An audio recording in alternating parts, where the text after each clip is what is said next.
Nothing is impossible to a determined mind, by our Grandmaster. That line is so important to me because of what I said a bunch of times. Like, there have been many, many, many times that I could have quit in a bunch of different things. I didn't, go back to school for massage therapy until I was in, early 30s. I didn't go back to acupuncture school until I was, 35. A lot of things came up that I was thinking of doing, but could easily have been deterred from doing. When you're faced with adversity, this is a really important thing to remember. If you are determined, you will find a way.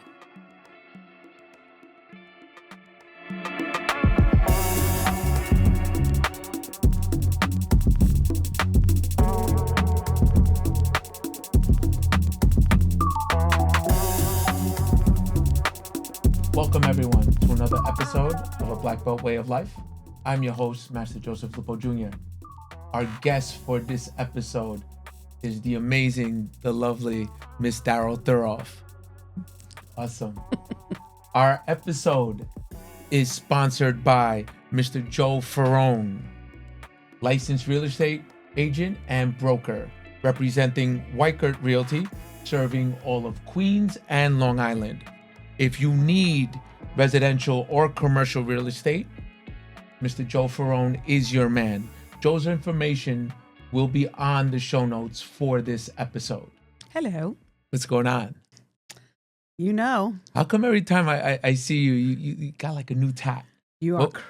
There's always a new tat. There's always a new tat. There's always a new tat. And the fun fact of it all is that the first tattoo I ever got, I was 31 years old. Not even like, people 16. 31 years young. Yes, exactly. Well, I'm 44 and I still don't got the courage. But we all have some of these for you. Right? A little bit of a wolf pack. Oh my God. That's how we roll. So many students got tattoos of the school of Taekwondo and I got zero. Mm-hmm. We got to represent for you. We got to rep.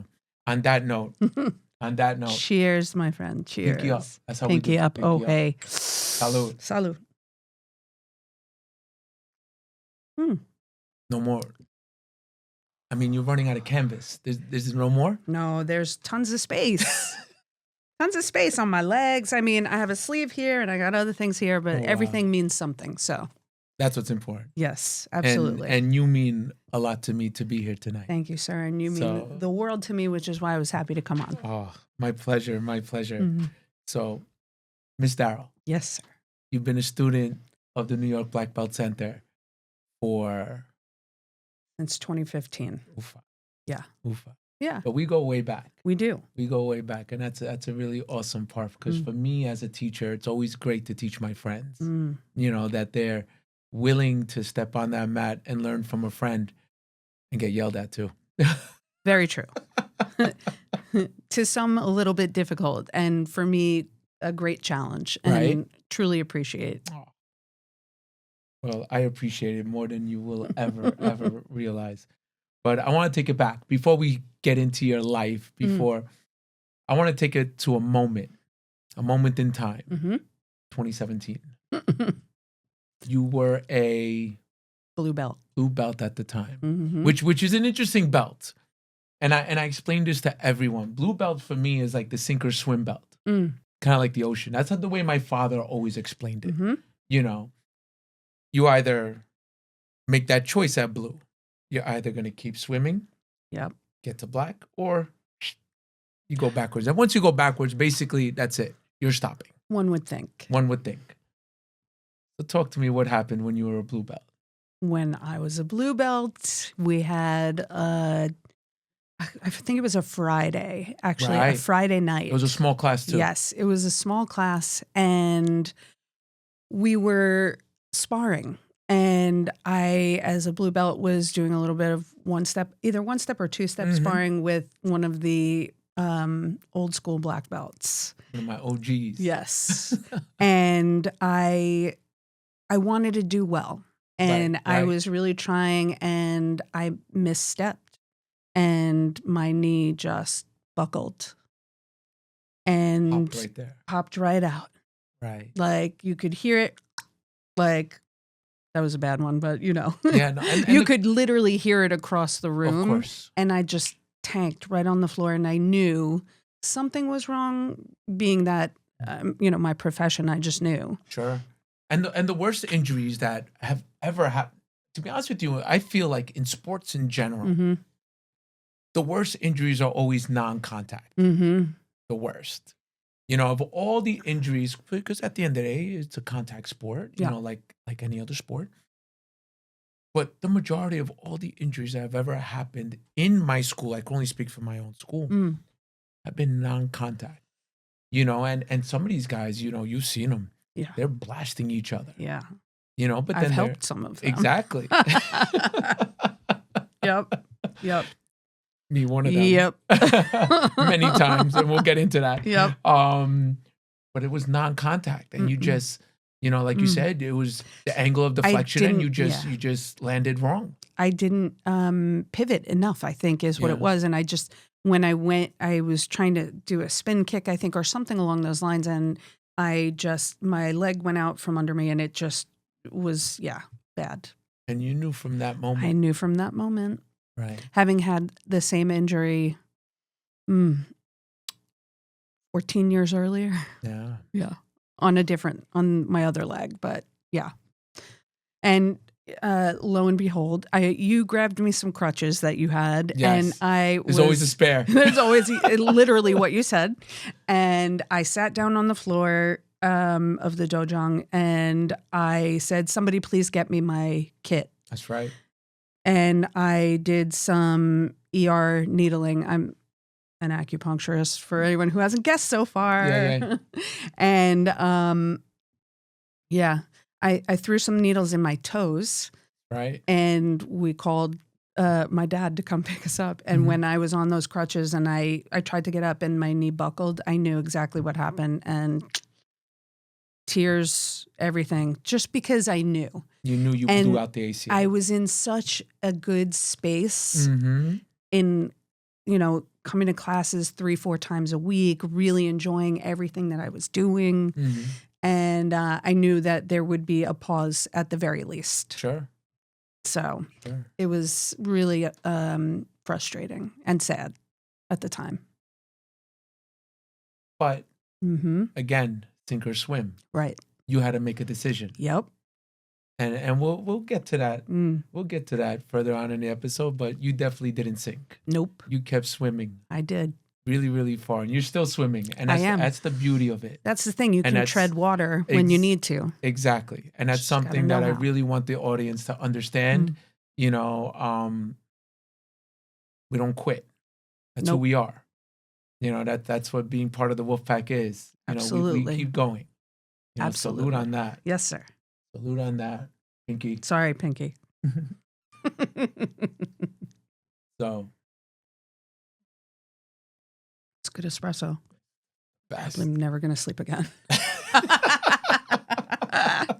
Well, I'm sure there's a needle for that too. There is, actually. And I know. Actually. Yes. You've helped me sleep many, many, many times.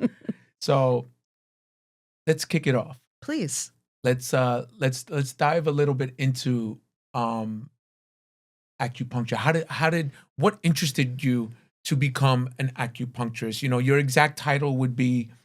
So you have a doctorate in Eastern medicine. So I'm a doctor of acupuncture and East Asian medicine, Chinese medicine. My actual lettering is DACM, so Doctor of Acupuncture and Chinese Medicine. There's a lot of, interplay on how we like for it to be seen as East Asian medicine because it's not just Chinese medicine. It's also other Asian countries that are part and parcel to the medicine. So, we like to be all encompassing. Okay. I started off in advertising, funny enough, when I graduated from college, and then 9/11 happened. And I had this innate desire to help that I had never had before. And I wound up I walked from work. I will never forget the day. Obviously, most people who are New Yorkers or anyone who was alive at that time. I walked home from school that day. Sure. Walked home from work. up to I didn't even walk home. I walked up to my friend's house. And I stayed there for like a week in the city because I didn't want to walk over the bridge to go back to Queens. I was like, forget That's what it. I did. Yeah. I'm just going to stay. And my two dearest friends that I've known forever, two of them, Wendy and Hillary, were like, I got there and I said, hey, we got to go do something. And they said, there's really not much we can do right now. I mean, they were watching TV all day. They happened to be there. And so I said, okay, at some point I'm going to do something. And I wound up doing some volunteer work, and it just really lit this fire in me to do something that would be helpful to people in general. And I had thought about going to massage school back when I graduated from undergrad in 1994, 95 time. And I just wound up getting a job in advertising and stayed there for a while. And it came back around. And so I went to the Swedish Institute. I got my associate. I already had a bachelor's. I got my associates in massage therapy. And then I worked for places like Equinox and Eastside Massage Therapy, a bunch of places. And then wound up, when I first was in school, I had injured my wrist. Okay. And I had acupuncture. The funny thing about myself having all these tattoos and being an acupuncturist, I was deathly afraid of needles. Oh, wow. You could ask my mother. So you want to put needles in people, but you're scared. Well, at that point, I did not, but I mean, it's not just putting needles. No, don't but get me wrong. No, for sure. But yeah. I had, I had this bad injury. I had a cortisone shot in my wrist for, tendinitis, all that kind of stuff. And it was just so overwhelming. And it was not better. And I was in the middle of massage school, and that could have ended my massage career right then and there. I could have said, this isn't feeling well. I'm just going to quit. Sure. And instead, one of my teachers who I really loved and trusted, who wound up being one of my mentors, he said, I can't treat you, but my friend Thomas can treat you. And so I went and got a treatment from one of the most amazing practitioners that I know, Thomas Droge, and he fixed my wrist. And through acupuncture. Yep. I mean, and now explain to the audience what is going on, because you've educated me. So the beauty of it is you're my student, but I'm also your patient. You've done it to me many times, but explain to the audience what is going on in the human body when those needles are going in. So we're affecting change in, neurotransmitters from the brain through to the body, helping the body kind of balance itself out. It's a very lay person's explanation of it. There's a lot going on. And it's actually been researched and shown via MRI, functional MRIs, to show how it works when you put a needle in the skin in a particular point area, how it affects the brain and how that affects thus the entire body. Because you've explained it to me many times. Yeah. The body, it naturally heals itself. That's part of it. If we're going there at this point, I'm very big on integrated medicine. Sure. If you break your leg, you need to go get an x-ray. You need to find out if something is broken. If it is broken and it needs to be casted, you need a Western medical doctor for that. Absolutely, 100%. At the same time, you can come to an acupuncturist, a massage therapist, a sound healer, anybody who does additional or ancillary work or supportive measures. So acupuncture, we can do needles to help keep chi, which is your life force energy, that which animates you. We can affect change in that, as well as blood flow, circulation of all the body fluids, everything that you need to be in balance in order to heal quicker. So I've had patients, who have broken a bone, have gone and done the Western medical route, and have also concurrently used acupuncture, herbal medicine, and the healing time that was told to them of, let's say, 8 weeks or 10 weeks was whittled down to about, 6 in certain circumstances. It's not the same for every single person, but we're all not exactly the same. Right. Though at the basic, in a basic kind of sense, we all have similarities, and acupuncture is a medicine that can help heal. It can help balance things out. And people come to me and they're often like, I want to be balanced. And they get like this. And the first thing I say, especially lately, I've been saying it to a lot of patients, balance is this. Balance is not one thing, all exactly this way. Because if you're like this, frozen or really stiff, things break. Sure. But if you have a little give, everything can Flexibility. flow. Yep. Flexibility is key. If you allow things to move in a nice, orderly fashion, there's no room for dis-ease in the body. And I say it that way on purpose, because when things are uneasy, it doesn't feel good. But when things feel easy and flowy and like you're really moving with it, that's why one of the things I love about martial arts, I mean, my favorite part about it is Pumse, right? Right. So it's like you're figuring out how to go from one move to the next and do it in such a way that almost looks like a dance, but is also could be lethal, if you needed it to. So, And what's great about everything that you're saying, it sounds like a martial artist. Yep. Obviously the Eastern philosophy and everything intertwined with the martial arts. Yep. It goes hand in hand. Agreed. And it just flows into everything that we're talking about. Absolutely. And you brought up an interesting point of when it comes to injury. Now you have someone, I'll use myself as the prime example. Sure. I come see you because I want to get healed right away. Yep. So would you say taking this approach for someone who's impatient to get back to where I want to be, this is where we got to do? It really depends on what we're looking at any given time. So it depends on the injury. Is it something that's chronic? If something's chronic, it's going to take a bit longer. Sure.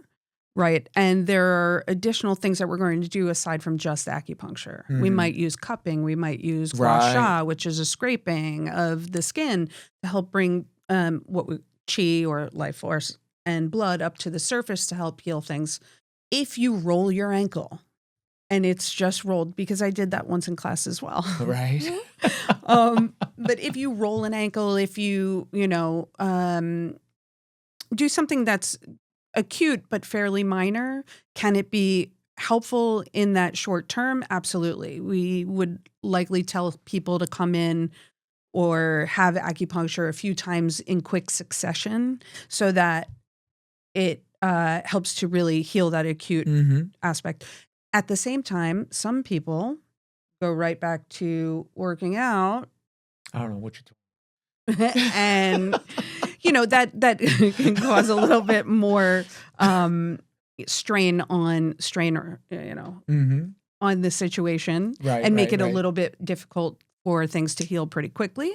Everybody's different. Every body is different. So a lot about it is, I've been saying this a lot lately also in treatment with patients, is you have to, with other practitioners as well, because I taught acupuncture and massage for a while as well.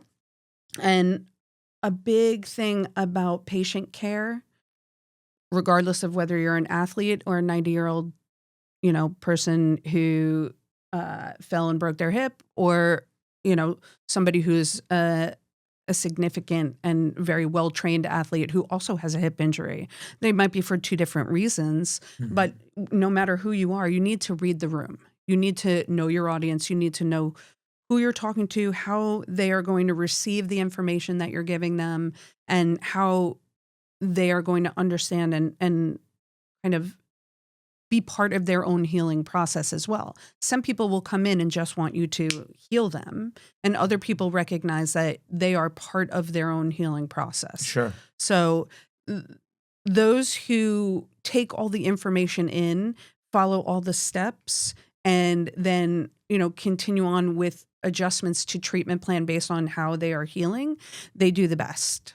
When you give people information to do at home, like I'll have people do Qigong exercises, which is an internal martial art that is also really helpful for calming the mind, helping to heal the body, helping to support and secure a flexible immune system. when we use all those different things, the healing process is a lot more agreeable, overall. But if we just, oh yeah, I forgot to do it. It's like with PT, same kind of thing. Right, if you get your PT schedule and you don't do your PT exercises when you're not at the location, you will not get as good results as you would expect. Wow. I'm the student right now. I'm the student. I just lost the title of master for this episode. No way, sir. Well, at the end of the day, we're all students first before 100%. anything. Mm-hmm. No matter what degrees we have, no matter what it is, I always say that we are a student first. Yep. And if we are a good student, then we could master whatever we are doing. But we're always a student first before anything. So now, the way I hear you talking, you are talking like a martial arts master, to be very honest with you. Thank you, sir. Now, your martial arts, where did that begin? So when I was 12-ish, Okay. My brother and my two cousins, Matthew and Spencer, and my brother Dave, we all went to, it's back and forth whether it was Taekwondo or Karate. It's one or the other. And Sensei Gary is what we called him. Okay. And we went. He had like a basement area. When we would go on Friday nights. Once a week, Friday nights, the four of us were in a class ourselves. And we're talking, what year is this? You got to go there now. 1982. So the reason why I say that is, many Taekwondo dojangs in that time, when the Korean masters came over, the general term was karate. So they will call it Korean karate. So that's why that term might be intertwined, Taekwondo or karate. I still get parents to this day. I hear them talking to their kids, let's go to the karate school. And in my head, I'm like, Taekwondo. Yeah. It's like when people say yin and yang. And I'm like, right. But yeah. But still, same, different. But good, all good things. So, so we were in a basement. He taught us how to throw stars. He taught us forms. It was fun until it wasn't. Like I did it for about 2 years. I got to about purple belt. And then it was Friday night. Miami Vice was on and I wanted to go to the movies with my friends. So I was like, see ya. That was it. Right. 13, 14-year-old girl at that time in the 80s, that it wasn't like that big of a thing. I enjoyed it for a bit. And then because it infringed on other things that it would have been more fun for me at that time, I just let it go. And that was it. Like I didn't until, I met you. Yes. But you hadn't even been, the school hadn't opened yet. When we met, was at the restaurant. You and your family came to my family's restaurant. And that's where our friendship started. Yep. And no, I didn't have a school at the time. I was teaching someplace else, but I didn't have my own school. Yep. So I wasn't very vocal about my martial arts. And I always kept it that way. I was never one to go out and, hi, how you doing? Right. Joe, hi, nice to meet you. Yeah, I'm a black belt. I have a split kick. You can see it in there. Like it was never like that. I never did that. I was always very humble about it and everything. 100% you were. Until, I reached that point in my life that I had looked at my father and I said, if I don't open up a school now, I'm never going to do it. So that's when 30 came knocking on the door and I said, by the time I'm 30 years old, I need my own school. And that's when it happened. Yeah. And you were right there. I was. Yeah. Yep. It was a very inspiring time, I have to say, because again, so a lot of what we're talking about here are times when you could sink or swim. Right. And every time anything kind of would come up that was like, oh, where am I gonna, all the things, you just were like, I'm going to make it happen. No So choice. incredibly inspiring, which is one of the reasons why I was like, I kind of need to get back in shape. Right. And you said, come to the dojo. Just come. Yeah. Because the hardest part that I talk about all the time with any adult student, not so much kids, Mm-hmm. because kids have, for the most part, they have mommy or daddy or grandma to hold their hand and bring them into the school. Yep. So they have that sense of comfort. But, I look at parents all the time and I tell them, no. The kids are not. People think that it's tough for me to get a kid on the mat. Right. Absolutely not. Way harder for an adult. Yeah. And I tell that to them all the time. And I tell them the hardest part of class is showing up. Yeah. Hence the reason why I always say, just come. Yeah. Because that's the hardest part. Because once you're on the mat, then it's my job to take care of the rest. It's also difficult to stay on the mat as an adult a lot Mhm. more because there are a lot of things that, will get in the way. For Sure. kids, there's less so. They have a very regimented, Mhm. go to school, go after school for your after school, whatever it is that you like to do. Some kids, multiple things. Mhm. For adults, work, life, all the things that you want to incorporate, it's a little bit more difficult. Plus, when you get to a certain age, things start to feel a little bit more uncomfortable. Though I will say every time that I go to class, whether it's Fight Fit or Taekwondo, I leave and I feel the best that I've felt. So when I started back with you, Mhm. it was 2015. What was I? 43, Mhm. something like that. 43, 44, almost 44, around there. I don't do the math anymore because as long as I don't look at it, doesn't matter. Right. Mhm. But honestly, it was, again, so inspiring. You are inspiring as a leader. And I made a lot of really good friends Sure. at the school.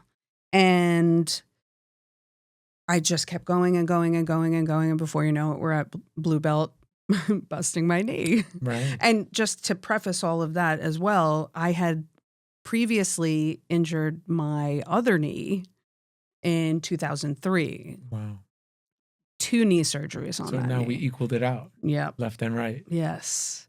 But what was great was, now, this is where we're going to tie in, obviously the acupuncture Sure. and all your knowledge and expertise in that. Mm-hmm. How you're able to, for lack of a better term, you're able to treat yourself. Mm-hmm. Because number one thing, when people come into the school, especially an adult, what do they say to me? I want to learn how to defend myself.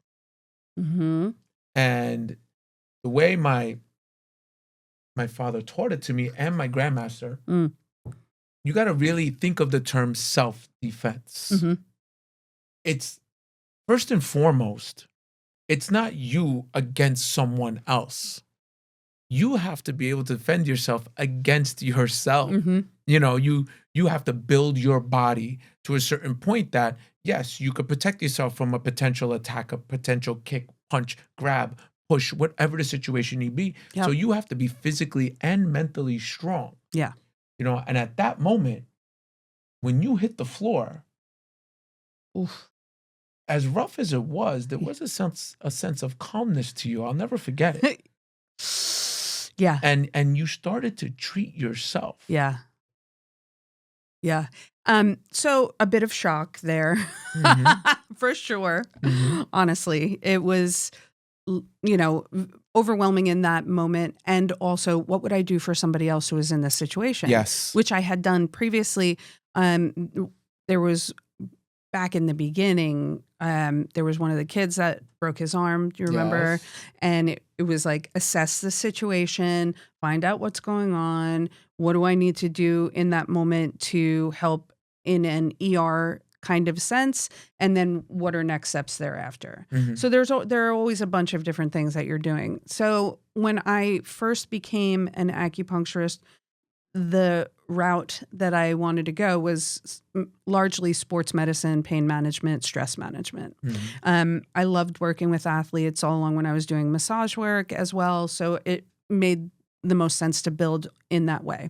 So when I'm sitting there looking at my knee, not looking well, and I said, somebody please get me my needles. It was literally the funniest thing, like, get me my needles. Right. And I mean, I did some,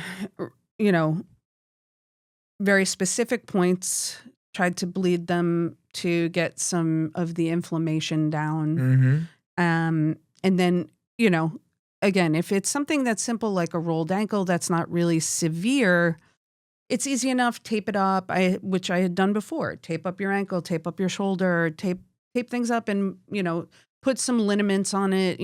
Chinese herbs, what have you, and take a bit of a rest, and then keep going. Significant injuries, it's a little bit different. So we got the crutches. I went and I got an X-ray first. No bones broken, thankfully. Mm-hmm. But again, new because I'd had the same injury on my other knee. Went, got an MRI, and the ACL was completely torn, which is why it was not painful to walk on it. It just was unstable. Right.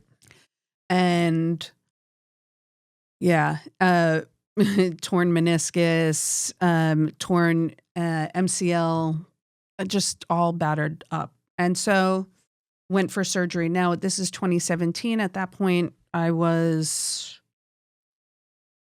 45, 46. What do you do at that point? I'm a blue belt. I'm getting my third knee surgery. Easily could have just thrown in the towel and said, I'm done. I went, I had my surgery. The surgery was successful. In comparison to the first time I had surgery, first and second time, I, at that point in 2002, 2003, was not an acupuncturist yet. So I didn't really know from that. So I hadn't had the same rehab. 2017, I was already right now you're actually on top of things. You're actually at my next point. Okay, where good. I was gonna get. See? You actually pulled it right out of me. Obviously we see the belt here, so we know you did not stop. Nope. So we could establish that just by this black belt, this beautiful black belt sitting on the table. Yep. But now your knowledge of Eastern medicine, your knowledge of how the body functions, how the body works, how the body heals and recovers, obviously aided in your process not to quit, to continue. Yep. But me being who I am, again, every situation is very personal and very individual, right? Sure. I would come to class and I would watch everybody, and you would see me, you would say to me all the time, like, you'll get there. Don't worry, you'll get there. Because once I made the decision that I was going to come back, it was, let me rephrase that. It was never in my mind to quit, really. Sure. At that point, because it was something that I loved. It made me feel great. Again, I'd leave class. I would just feel like, when can I come back? What can I learn next? How can I apply it? And mostly with Pumse, obvious. I'm a lover, not a fighter. I don't really love the sparring so much. And this was, I remember when I was a kid too, I went and did a tournament once, and somebody kicked me right in the belly, and I just cried and ran off. I think something along those lines. I think I was an orange belt at the time or something. But the thought was never, it was never to quit. It was, how can I make this happen? Will I be able to make it happen? Certainly questioned it, but I never questioned my intent, right, as it were. Well, the beauty of martial arts, like you brought up, and I say this to all the adult students, whatever your goal is, it is attainable. You don't have to come inside, not just my school, but any martial arts school, and you don't have to, quote unquote, become a champion in fighting or sparring, or there's many different facets to all martial arts. Whether it is Pumse forms, patterns, kata, whatever it is, whether it's sparring, whether it's breaking wood, whatever you love, you could attain it. And I emphasize that to the adult students, because a lot of them come in and like, oh man, I gotta fight. No, you don't. You got to wake up tomorrow morning. You got to go to work. You got a family to take care of. Sure. We're different in that sense. So knowing that you could continue, how did your knowledge of acupuncture help you through your journey to? It's a great question. Become a black belt. So a lot of, in the beginning, it was somewhat limited because Right. as soon as I was diagnosed with the torn ACL and, meniscus, all the things. So my meniscus at first was not, it was enough of a tear that they were going to be able to repair it. Mm-hmm. And in hindsight, the fact that I tripped down subway stairs one day and it just made it worse was kind of a blessing in disguise, because if I had to have it repaired, it would have been 6 weeks on crutches, non-weight bearing. Wow. But because they didn't have to repair it, they just cleaned it up and said, we're going to leave it as is. We're going to fix your ACL and, MCL will heal on its own, all that kind of stuff. Bone bruise will heal on its own, all that stuff. They said, you can be weight bearing. We didn't know that until I went in for the surgery. So went in for the surgery, came out. I, being a martial artist, being a practitioner, I thought, I don't need the pain meds. I will say this once.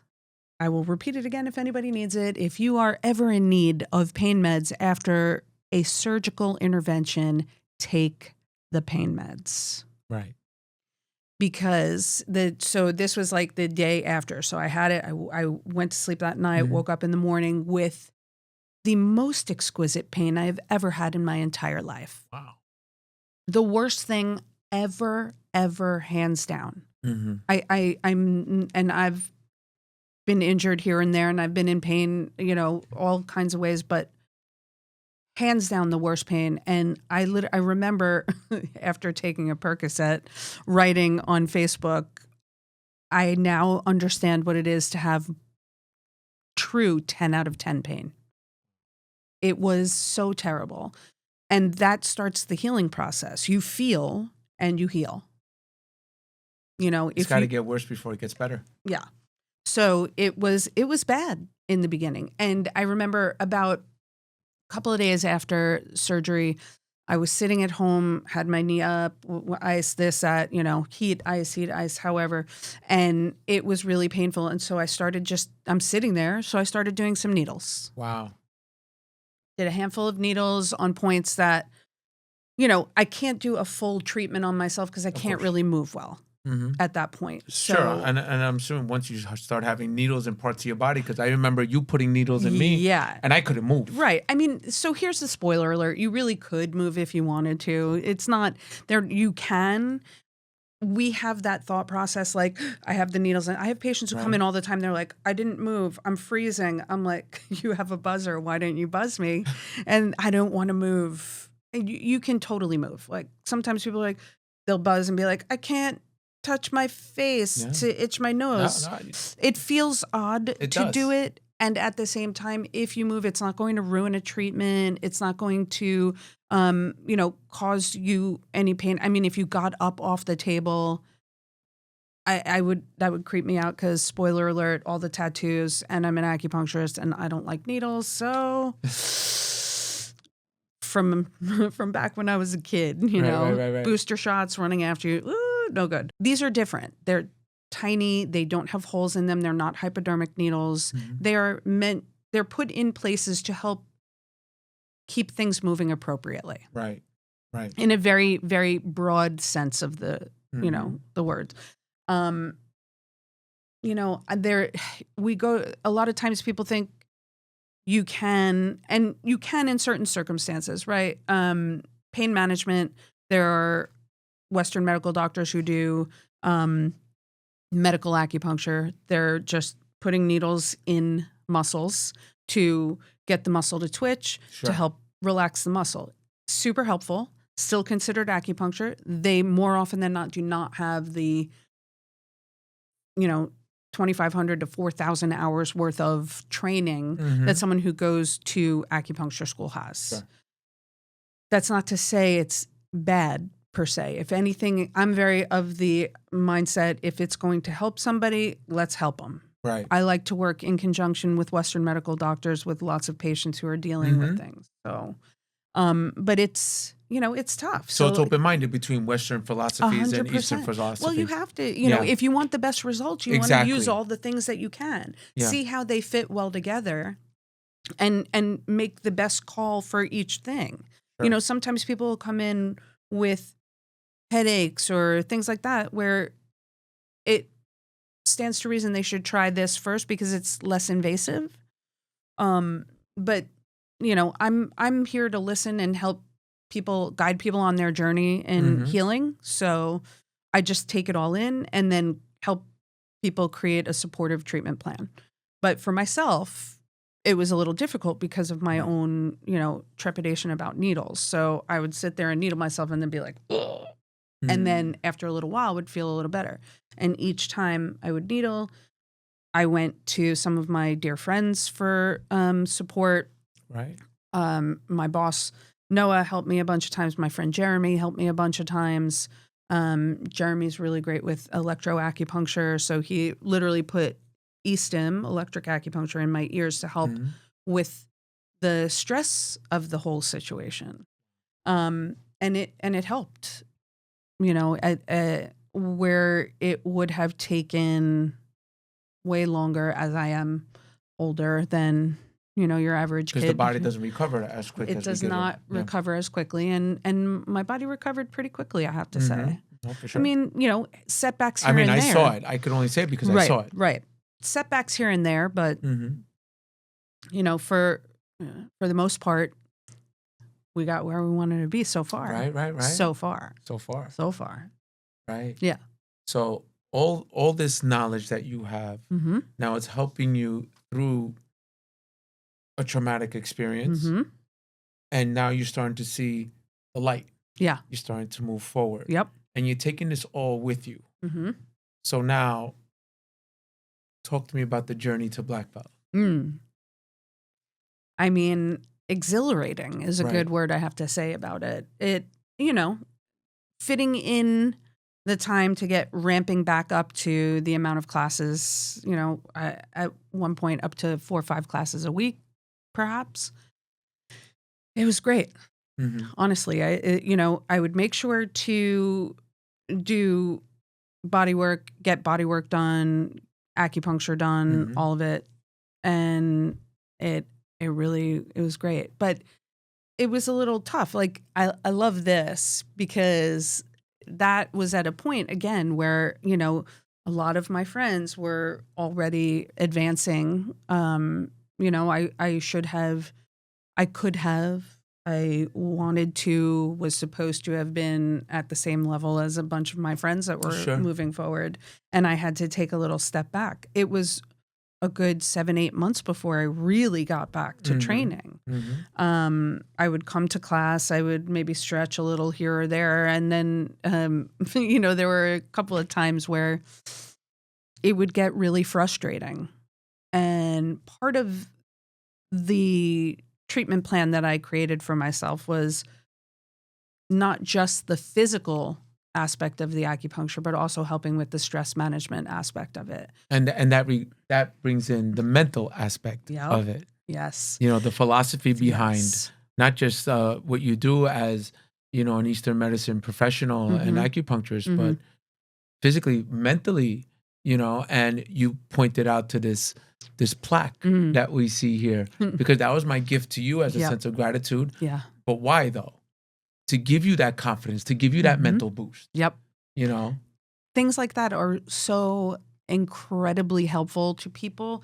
When I was teaching acupuncture and massage therapy, we would do things similar, like giving bits of knowledge, giving support, because it takes a lot of courage to come back from things. Yes. It takes a lot of courage to take new steps into different arenas. But the only constant in life is change. Right. And so if we are not kind of continually moving forward, we just stop. And then you're just stuck. We always have to adapt. Yeah. So and sometimes you need a little push. So wherever you can get it, it's helpful. And there are some, like, it would have been okay if I didn't get to black belt. It would have been okay. It would not have been my choice. Right. And so I just kept changing and adapting and growing and moving forward and taking a minute to breathe and reflect on, why is this important to me? And it wasn't important for any one reason. It was important for a lot of reasons. It was important for myself to remind myself that I could do anything I want to. So even now, post-pandemic, when, classes had been difficult to get to for a long while, and I may have had a bit of a pause from time to time, coming back to class now at 50-something years old. 52, a deck of cards, I tell you. Yeah.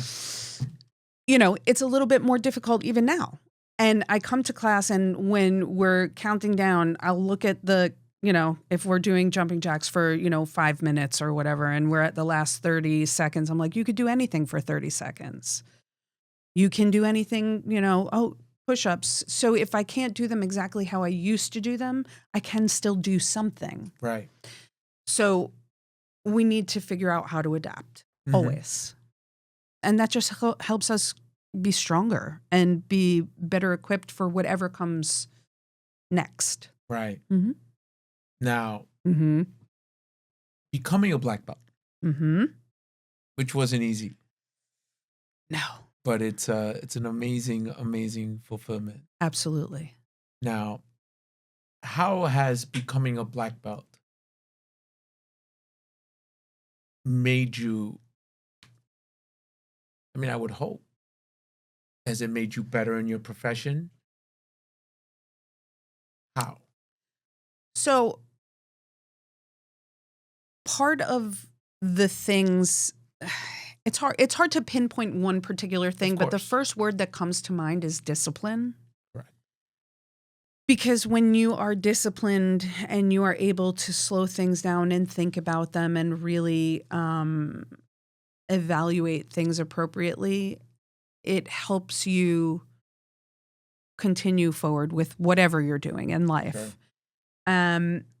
I need discipline in my job as an acupuncturist, as a massage therapist, as a Chinese medicine practitioner, any and all of those things, because I need to be able to assess a situation appropriately. I need to be able to see what next steps I should take for all the different individuals, instead of just looking at it in a very blanket sort of way. I need to be able to create things in a very individual manner. So it takes a lot. You need that discipline. So one of the ways that this has been so helpful for me is that it reminds me, whenever I'm feeling overwhelmed, whenever I'm feeling like I can't do something, when I feel like I'm not sure of myself, I'll remember, all the things that I did to get to this point. How did I go from white belt all the way up to black belt? It was never nothing. It wasn't linear, just like the healing journey isn't linear. Right. So it puts a lot of things in perspective. And again, it's something that I love. And doing martial arts is something I love. Doing acupuncture, massage therapy, herbal medicine, I love. So the two are very congruent. So it just feels good either which way. And so they're interchangeable to a certain degree. Right. And when we do what we love, it's never a job. It doesn't feel like it. No, right? Yeah. We have to remind ourselves sometimes to take a minute for ourselves. Other than that, what else do we like? Yes. What else, lights us up, brings us joy? Because otherwise you're just, you're very focused on that. Not to say that that's a bad thing. Of course. But, well-roundedness is really important. So, it's good. I will find myself sometimes talking largely about martial arts or about acupuncture, about herbs, about massage, any and all of that. Whenever I'm ever, anyone who sees me knows me. will come up to me and be like, "Hey, Daryl, how are you doing? Hey, by the way, my shoulder, this, Yeah, right, what do right, you think's right. going on here? It Sounds feels like really me. like this. I can't move my neck this way." And I'll, touch a point Mm-hmm. and again, because we forget, we're just so busy going that we sometimes forget to take a minute to rest. That is a huge part of healing, right? I could go to class 5, 6, 8 times a week, truly, because you have morning classes, evening classes. I could go whenever I'm not working. And if I'm broken down and I keep trying to, it's like if you have a flat tire and you keep trying, you said that to me. Now that I'm remembering, Daryl's out, she's got a flat tire. Right. When you presented me that award, actually, Mm-hmm. Daryl had a flat tire. She could have given up, but she Right. didn't. Put air back in that tire. And we Exactly. kept driving. Going. Yeah. But that's the thing. As we get older, imagine yourself, this is your vehicle. This is your meat suit. It is Mhm. whatever. It's a thing, right? The soul within you gives you that exuberance, that oomph, that joie de vivre to do any and all of the things that you want to do. Correct. Right? This is, yes, can I punch and kick? Sure. But I punch better if I'm putting my heart and soul into it rather than, so rather than just, here, it's like you say, the little kids, they just, it's like rock'em sock'em robots, right? But when we really put that effort into it and understand and think about and consider why we're doing what we're doing, it takes on a whole new meaning. And that's how I feel about acupuncture as well. Mm-hmm. Massage therapy as well. When I'm working with patients, athletes, homebodies, whomever it is, I'm looking at the physical aspect of it. I'm looking at the muscles. I'm looking at what they do. And then I'm also looking at the meridians or pathways from a Chinese medicine, East Asian medicine perspective, and how they are all connected to one another. For example, like on the shoulder, on the shoulder, there's a huge muscle on the back of the shoulder. It's not that huge, but it's like a big slab of muscle. Okay. And in the middle of that muscle is an acupuncture point that helps to affect change in the entire shoulder. So a lot of times I'll press that point on somebody if they come in and they're like, "Oh, my shoulder hurts," and I'll press that one point and they're like, "How did you know that? What is that?" And it's not just the point. It's also because the fibers of that muscle are, either adhered to something else, whatever it is. I could get into it technically, but then it becomes boring, for most, watchers, people watching, listeners, what have you.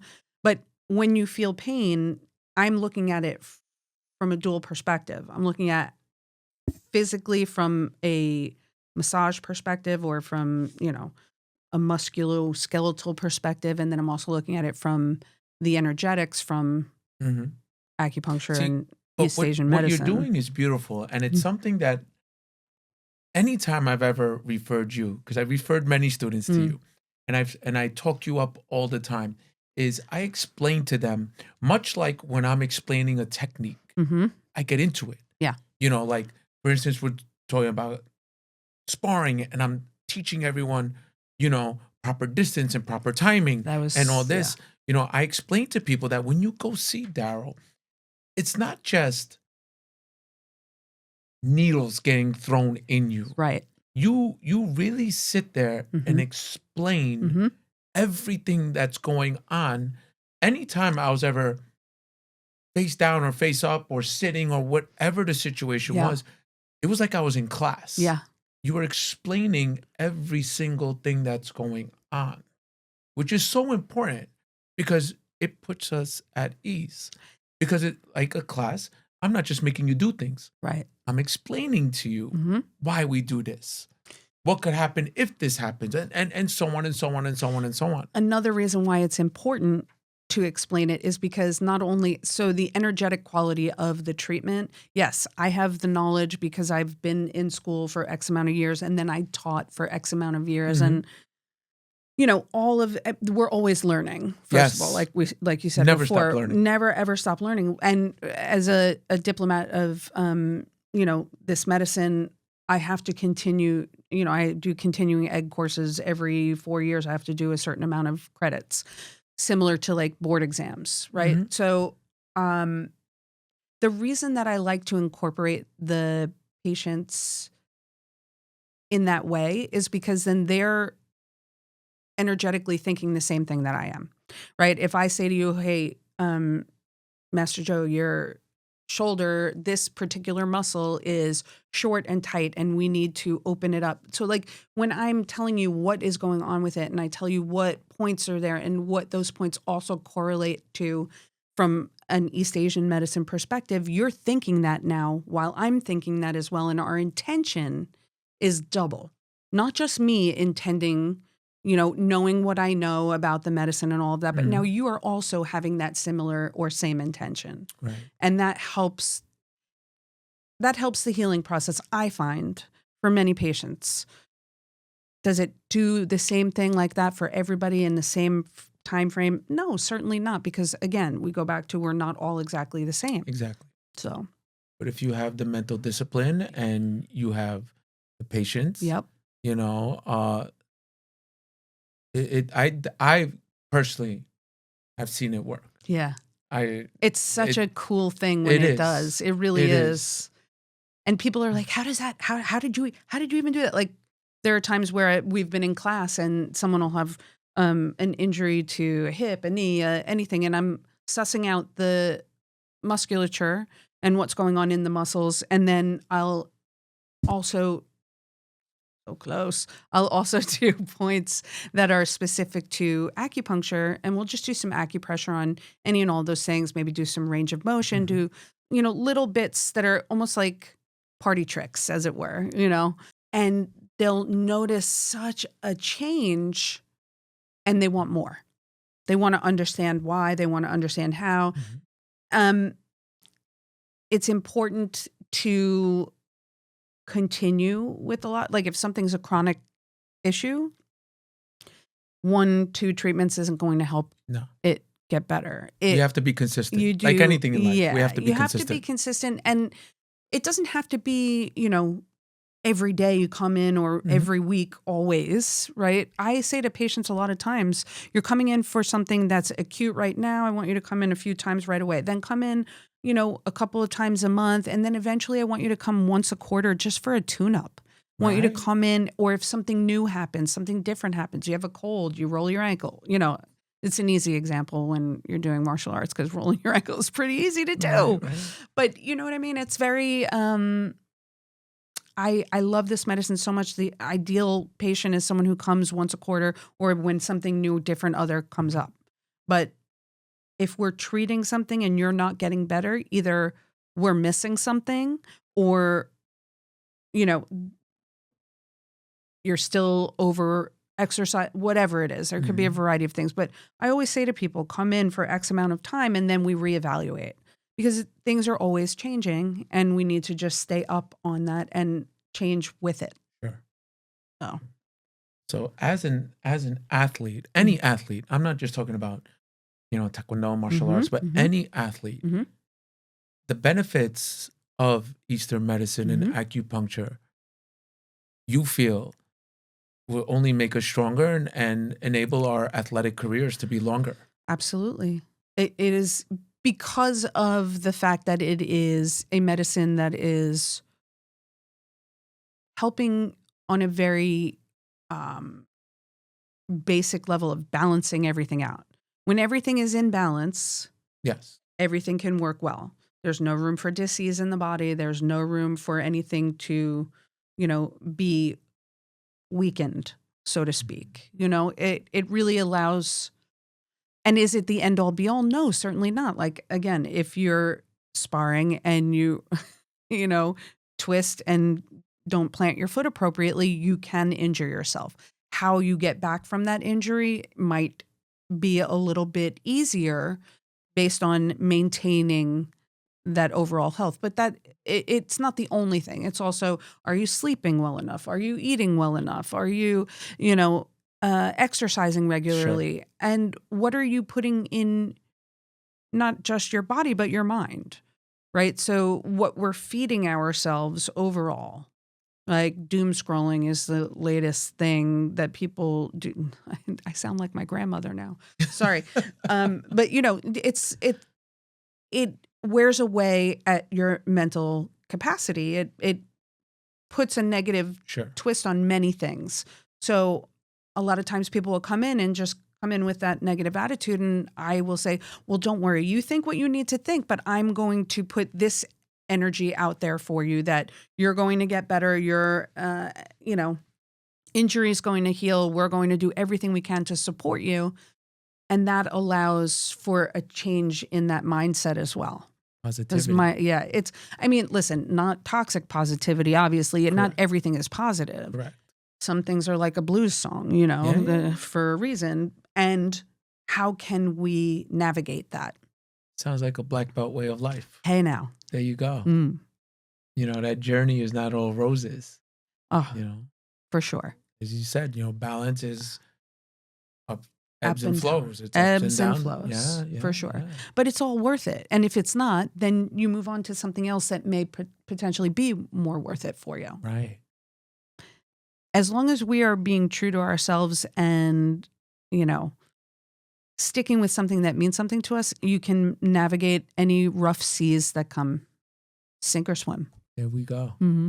Now, you brought this diploma here because you mentioned something very special on that diploma. Mm-hmm. Yep. Tell me about that. So this is can I show it? Of course. This is my first degree black belt. It's, first of all, what you're referring to is nothing is impossible to a determined mind, by our grandmaster, Moon Sung Lee. And that line is so important to me because of what I've said a bunch of times. Like, there have been many, many, many times that I could have quit in a bunch of different things. I didn't, go back to school for massage therapy until I was in, early 30s. I didn't go back to acupuncture school until I was, 35, 30, 33, 34, 35, whatever. A lot of things came up that I was thinking of doing, but could easily have been deterred from doing. Mm-hmm. Because you're too old, or you're not smart enough, or you're not this enough, or you're not that enough. I never would have thought that I would be able to take classes like chemistry for my doctorate. You know what I mean? Like, when you're faced with adversity, this is a really important thing to remember. If you are determined, you will find a way. If you're not, you'll find an excuse. And that's okay. It just means that that's not the path that you're meant to go. But if something is important, you will find the drive and determination. Right. From a Eastern medicine perspective, that's the kidneys talking. You have your yin will and your yang will, the jur, as it were, your will. Mm-hmm. And it really helps you get where you want to be. Wow. Yeah. And the color of the kidney is blue and black. So what do you know? There you go. How funny is that? Blue and black. Like, all right. That's amazing. That's amazing. Yeah. Where there's a will, there's a way. There is. Solutions, never problems. Yep. Solutions are, you can figure anything. You can figure 99.9% of things out if you really put your mind to it. Determination is really important. And it's worth it, right? And this is just the first step in the next. Oh, it's just the beginning. Yeah. As I've explained many, many times, black belt is not an end. Nope. It's a beginning. It is. And it's an interesting challenge as you get older to navigate that. Maybe it takes a little bit longer for me to learn forms than it did, 8 years ago. It's okay. As long as I'm still enjoying it, it's well worth it. There you go. Mm-hmm. So, Daryl, speak to the audience. Hi. For anyone that wants to come visit you, for anyone that wants treatment to better their lives. tell the audience how they could reach you. Well, I currently work in Manhattan at the Innova Center. That's a little plug for my place because it's a really great practice. In Manhattan, there are 3 different locations, 1 in Brooklyn, 2 in the city. I work at the 2 in the city during the week. Easiest way to reach me would be to come see me there. Potentially we could put together something at the Dojang, a little, There we go. we've done it before too. Yes, we have. A little meet and greet. How does this potentially work for me? And that's also potentially a good way to kind of bridge that gap, show people how it can be helpful. But yeah, that's how you would find me, the Innova Center, innovacenter.com. Awesome, and we'll go put that into the show notes and everything for everyone to check out. Yeah, there are a lot of great practitioners there that work with me, and it's a great place. I've learned a lot from being there as well. Part of the work that I do now is women's health and fertility as well. Wow, which is really cool. Helping people expand families, build families, and just take care of all different things: pain management, stress management, injuries. I work with a fair amount of athletes, a lot of people who are standing on their feet. Doctors actually come to us, right? Western medical doctors come to us and are like, I need your help for this. And again, for me, that's a great thing because these are people who have knowledge that is really exceptional. Go to school for a gazillion years as well for similar things, different style of medicine. And I really respect the work that they do, and to be able to support them is amazing to me. Wow. To be able to support anybody really is amazing. Mm-hmm. And it started even earlier than, after 9/11. I realized now one of my dear friends had cancer, and I went and gave her this scroll. One of my dearest, Amy, gave her this scroll that said, "Every breath is healing," which is one of the tattoos now. And it helped. And in hindsight, I realized that's kind of where I started my journey of getting into helping people. Didn't realize it in full force until after 9/11. And now here we are. And I'm grateful is all I could say. Yeah. Audience, take advantage of this amazing, amazing, amazing person that will only make your life better. Thank you. Ms. Daryl, it was an absolute pleasure. Mine as well.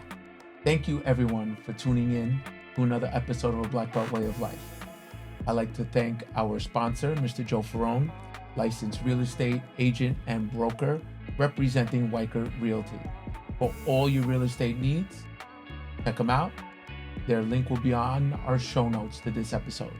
Make sure to follow us on all our social media platforms. Give us a like, subscribe. If you would like to sponsor us, shoot us an email at a Black Belt Way of Life podcast at gmail.com. I am your host, Master Joseph Lupo Jr., and always remember, as my father always said, a black belt is worn around your heart, never your waist.